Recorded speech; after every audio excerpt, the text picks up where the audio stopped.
Banyarwanda banyarwandakazi rero nk'uko tugomba kujya duhaguruka tukamenya amakuru ya bagenzi bacu, nicyo kintu kigezweho. Nkaba ngeze hano muri karitsiye Mugirente abarizwamo, nkaba ngeze hano kuri iyi nzu, niyo nzu abamo, niyo namuherukagamo. Ndahageze mpasanga akababura kari aho ngaho ntigaheruka umuriro. Imbabura yiwe nyisanze hano mu gikoni cy'iwe ngiyi, kandi rwose kabisa biragaragara ko ataheruka aha hantu.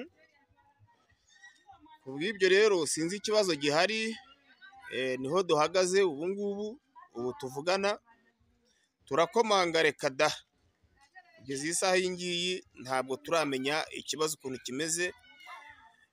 Ubu tugiye gufata inzira tugende turebe n'aho bakoreraga, niba bashobora kuboneka naho turebe ukuntu byifashe, nabyo turagenda tugerageze turebe.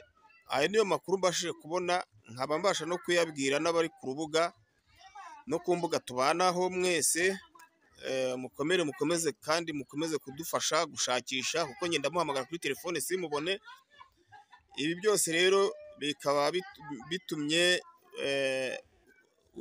uyoboye impunzi muri Uganda akaba ariwe wari umaze kumenyesha ambwira ati nyabuneke nyaruka ugende uturebere. Igikorwa rero ntumye nkaba ngisoje mpageze aho yabaga, nsanze hariho igufuri, ariyo mu yandi magambo kiragi. Urumva akababura ke murakabona, dore ngaka kari ahantu kari, ako kababura ke ngaka ahantu kari, dore ngaka bigaragara ko adaheruka no gucana. Ni ikibazo. Murakoze rero banyarwanda, reka nze ngeni no kureba n'ahantu yakoreraga, niba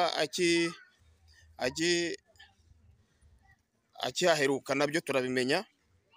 Ngayo nguko rero, Imana y'amahoro ibambere umugisha naho mu bindi biganiro. Murakoze cyane.